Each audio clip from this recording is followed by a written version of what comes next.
So in the last video, we saw how can we add a custom domain into the Office 365 tenant.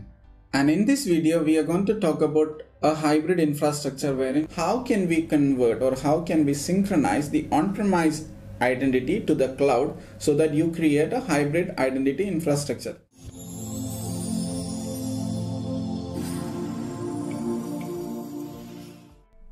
So we have successfully added the custom domain scanqa.com.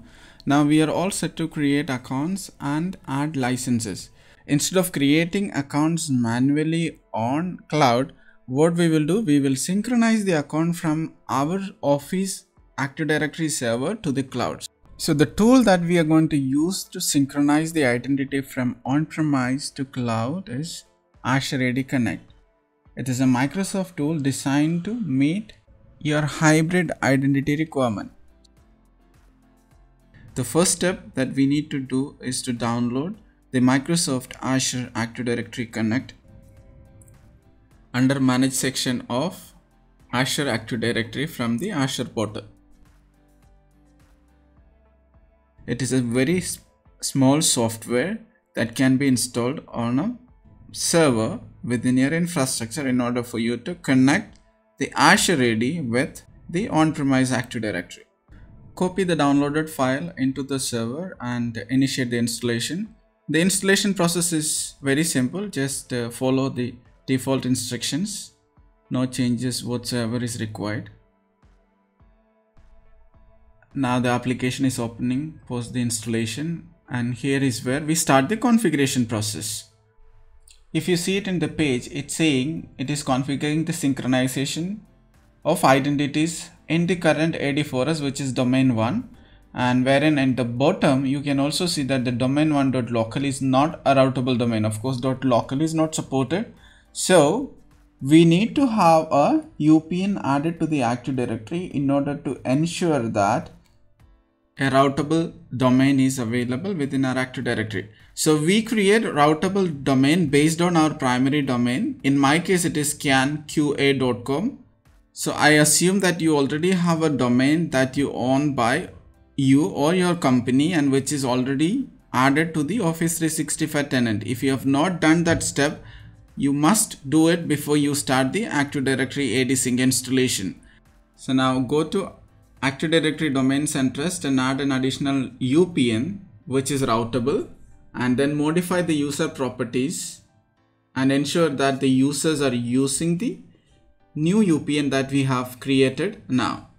So in this case, I am planning to synchronize only one OU. So I'm going to move all that users into that OU so that no other Active Directory infrastructure is impacted because of this change. In case if you want to do it in a stage wise, you can definitely follow the same by targeting one OU initially and then modify the scope according to your comfort at a later stage.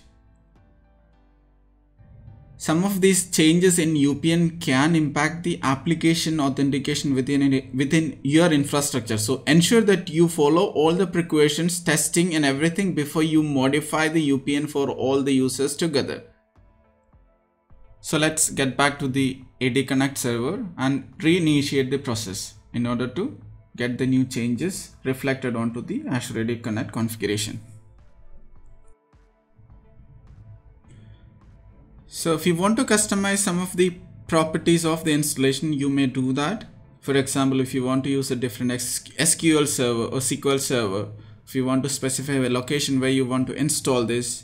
And the last one is import synchronization settings, which is in preview. We will discuss that step in some other video at a later stage. This is a very useful feature which is introduced by Microsoft recently and worth discussing in another video. So I go with the default settings. I do not want to modify anything for my current setup. Now we need to choose the sign-on method. It requires a lot of time to discuss each sign-on method, why is it different and all that. But in this case, I have decided to continue the sign-on method as pass-through authentication, wherein no passwords are synchronized to Azure Active Directory. Instead, every request from Azure Directory is relayed to the local Active Directory through a PTA agent, pass-through authentication agent, which is running as part of the Microsoft Azure Active Directory Connect. Or basically, when we choose the authentication method as pass-through authentication, it also installed an agent, part of the Microsoft Azure Active Directory Connect. Having said, you may also install only PTA agent on other member server in order to achieve high availability for the authentication request if one goes down. I do not want to spend more time here because most of those people who are watching this video are currently decided the sign-on method that they plan to use already. So in this case, it's PTA. I choose the PTA mode, and let us continue with the configuration steps. Now connect to Azure Active Directory using a global admin account and proceed with the step. A global admin is a must.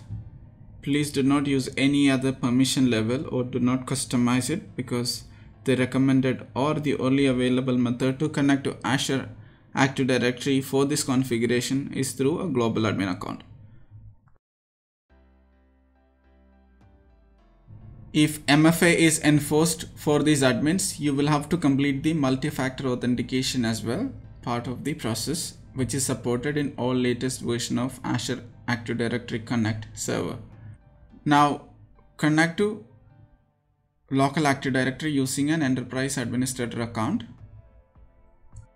So to continue the process of synchronization of identity, it requires a service account. So you can either use an account which is already part of the Active Directory, or you can allow this wizard to create an account for you for the future usage, so that it sets all the required permission needed for that account.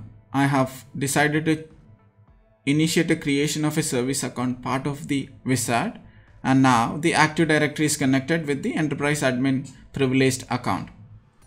So now we can see that scanqa.com domain is now verified, but the domain 1.local is not added because that's not a routable domain. Choose continue without matching all suffixes, in my case at least, because I do have a domain which is not routable.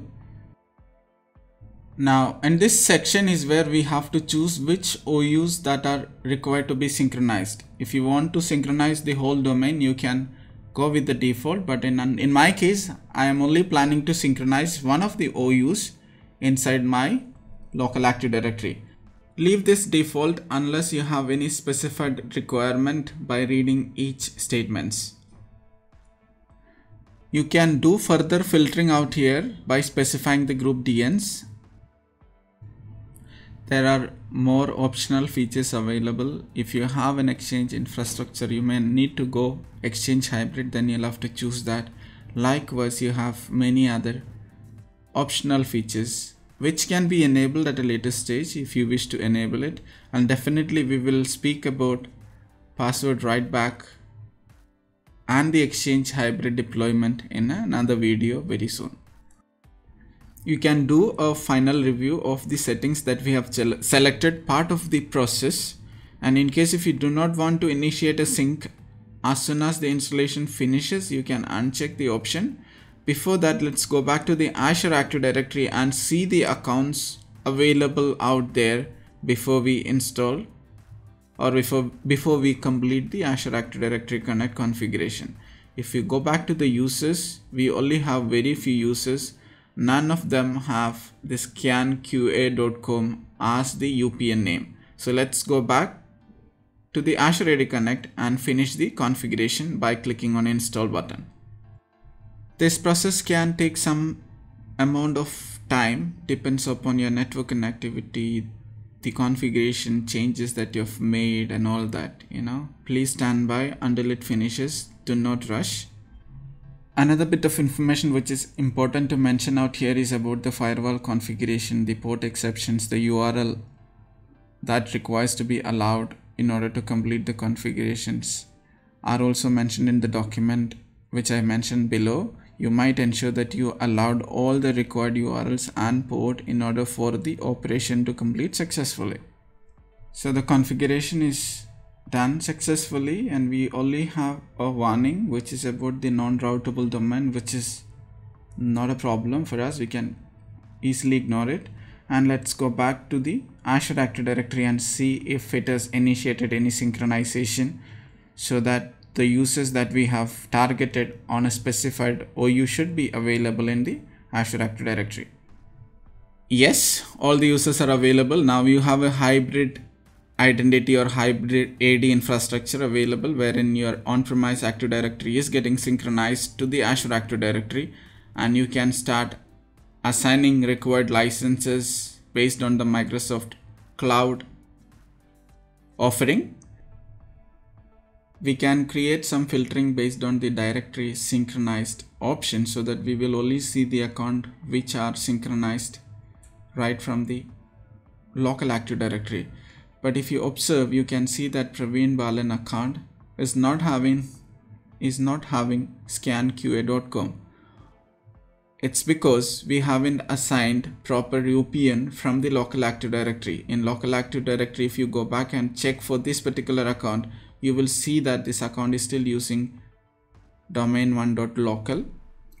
You can update the UPN with scanqa in the local Active Directory and force a synchronization, or wait for the next scheduled synchronization. Usually happens every 30 minutes. Then the account will be updated with the proper UPN in Azure Active Directory as well. Let us switch to the AD-Sync server and go to the PowerShell to initiate a synchronization by running the command start AD-Sync sync cycle. It will initiate a forced synchronization of Active Directory connect. You must run the PowerShell as admin in order to initiate a force sync. Once the synchronization is successful, you can go back to synchronization service manager, which is installed part of the AD-Sync configuration, and see the status and wait for some time in order to see the changes happening in the Azure Active Directory as well.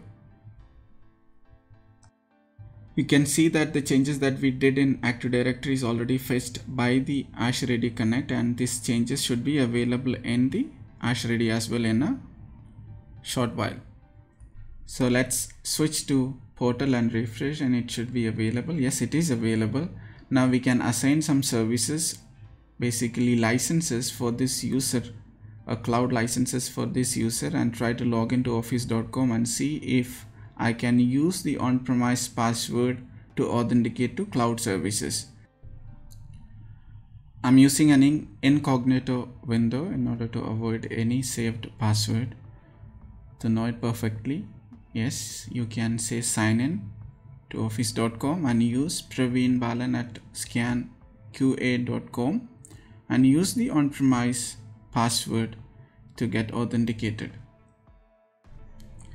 Yes, the authentication went successful, and also the assigned licenses are active. At times the Teams license takes more time than any other services. Now we can just check the email services. It's Exchange Online. We are logging into outlook.office.com, and yes, you have successfully logged into your scanqa.com mailbox. Likewise, if you're doing it for your company mailboxes are successfully created, and you can start sending emails because we already registered the required DNS and everything, part of onboarding domain process during the previous video, which I have given in the description of this video.